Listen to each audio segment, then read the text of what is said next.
What's up, guys, and welcome back to INTHESHOPTV. We got more problems. To properly explain what's going on, I gotta back up a few videos. If you guys remember, I bought some really nice Foose wheels for the front of this truck.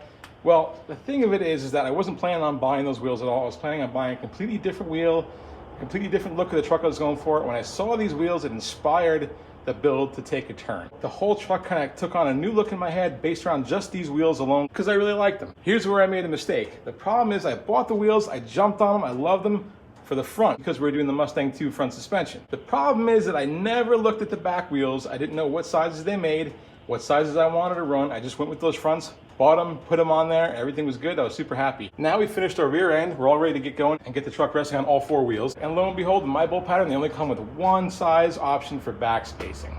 Now, that back spacing will work. It's gonna tuck in nice, everything will fit. The problem that I'm having is that back spacing is pretty deep. It's a 7-inch back space, which means that the hub center is kind of pushed forward like a positive offset towards the front face of the wheel.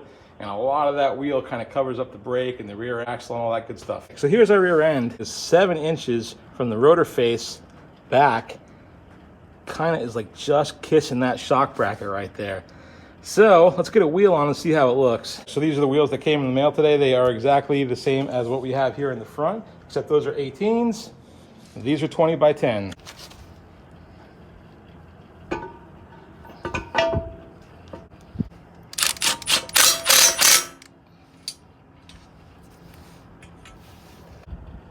All right, can you guys see that clearance we got right there? Without sticking a ruler in there, I'm saying we got about 1/4 of an inch between the far edge of that bracket and the wheel itself. All right, guys, here we are at the back, and I put a feeler gauge in there, and from that bracket down to the wheel, we have 3/16 of an inch clearance.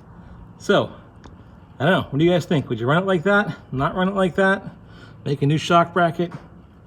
I don't know. I know it will clear because this whole assembly will move up and down together. It's not gonna, the wheel's not gonna move independent of the axle. So, you know, that space will always be a constant 3/16. So I should probably just say it's fine and call it good. But I don't know. I like to bounce this off other people.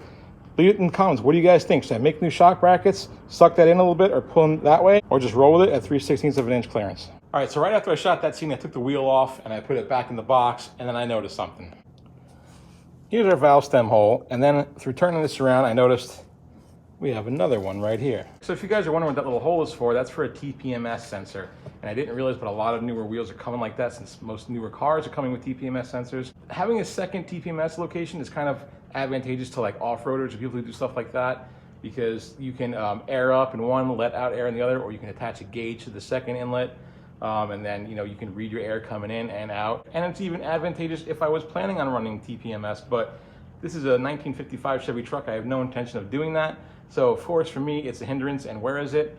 Right, exactly at that little lip where the shock bracket is.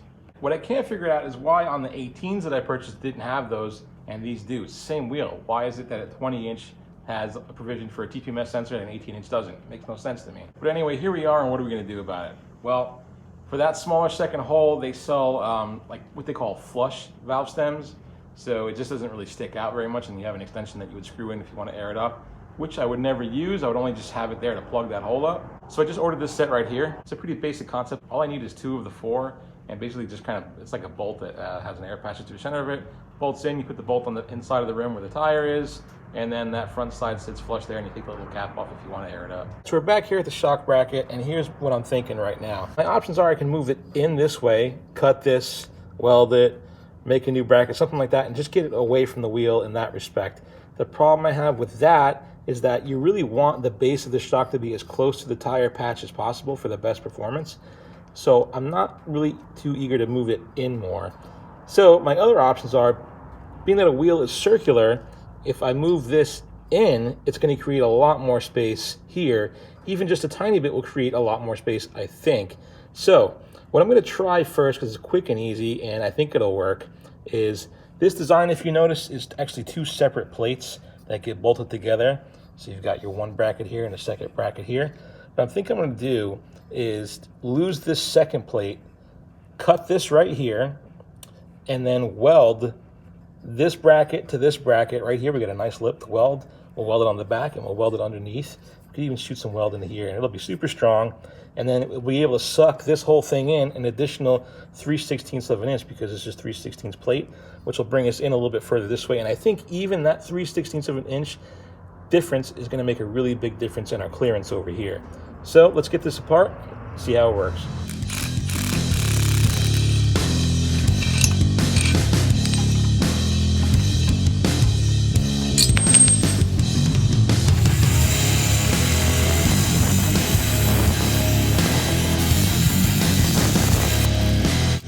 So you guys get the general idea. Gonna have a nice little area to weld right there. I'll make it nice and strong. And here where my thumb is, and again on the bottom, we can shoot something there too. So I guess I'm gonna get this paint ground off and get some nice surface to weld on. All right, so I got everything all ground down, and I got it clamped together with these vice grips here. What I decided to do was take this piece and move it more forward, so that I have to, I don't know if you guys remember, but there was like 2 spacers that went in between on either side of the shock. So I think what I'm gonna do is just, I'll cut one spacer down, or I'll make a custom spacer that's a little bit thinner, which is 5/16. And then we'll move this one all the way forward so it's touching the shock completely, just so I don't have spacers on both sides. It seems kind of pointless to me. So we're measured out, ground down, ready to start welding.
So I just hit it real quick with a little bit of epoxy paint.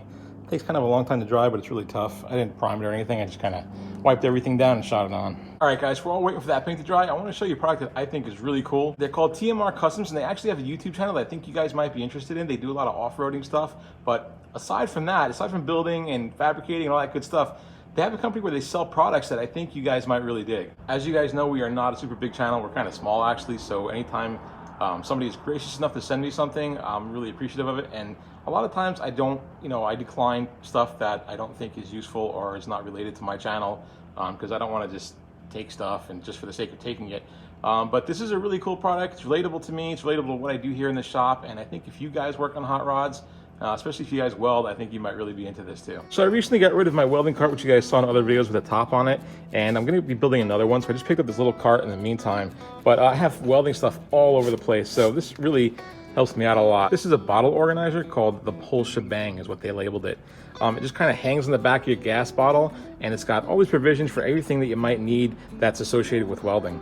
It's powder coated. You can get it in raw steel, and I think they might offer another color. I'm not entirely sure, or 2 colors. I don't know. It will say on their website. But it bolts together really simple. A couple bolts, you're up and running in about 5 minutes. It's not flimsy. If I had to guess, I'd say that's probably 14 gauge. Really heavy duty stuff. Just to give you a little bit of an idea of its functionality, you got your drink holder there. This is really handy. Spot for your tape measure, because I am constantly losing that damn thing. It's got a spot for your welding pliers. Got perfect cutouts for something I'm using all the time, Sharpies, or if you want to use like larger markers, they'll fit there, paint pens, whatever. All right, if this is not proof that I definitely needed one of these things, look at this. Look at my crescent wrench. I always use this for, you know, taking the gas valves off and whatnot. I had a piece of 10 gauge wire just kind of coiled up there, and I used to hang it around there with made a little bend it on a hook. Get rid of that damn thing. Got this bottom portion right here for your welding gloves. I am constantly leaving mine laying around. Down here at the bottom, you've got 2 hooks, and I think on his video, I was looking at his website, he uses them for jackets and stuff like that. I was thinking about using them for my welder cord, or you can go here, or stretch it over both sides. However you want to do it, I think I'll leave it right there. And of course, you've got your obligatory spot for your hood. Now, you guys have to forgive me for getting excited, but I didn't even know what this was for until I watched their own video. And these things, these are the tops for your welding bottle, are always rolling around the shop or stuck somewhere or lost, or I don't know where to find them when I go to swap my bottle out. So they give you this cut out with this little bolt right here. Oh my goodness. Thank you, TMR.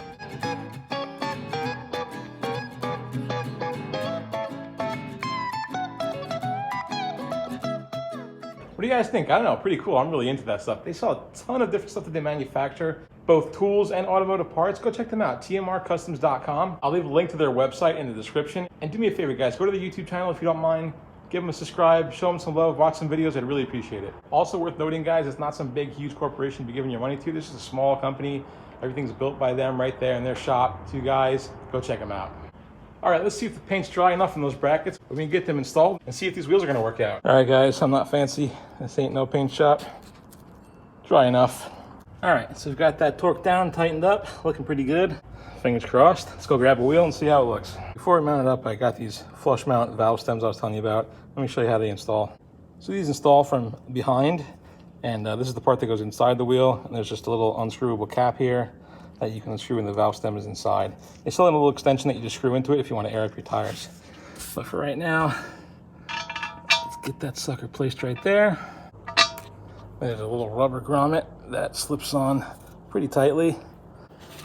There we go. We've got a washer that slips over the back of it. Kind of makes that grommet balloon out so you don't lose any air pressure. And then you've got a double nut. I'm gonna tighten that one down first before I put the lock nut on. There's a 9/16.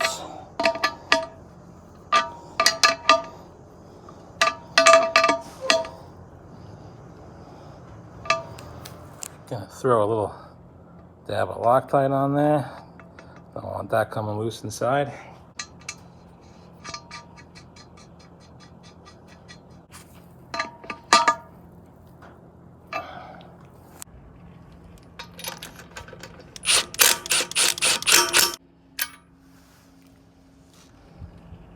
Oh yeah, you can't tell on camera so much, but yeah. That is a lot better.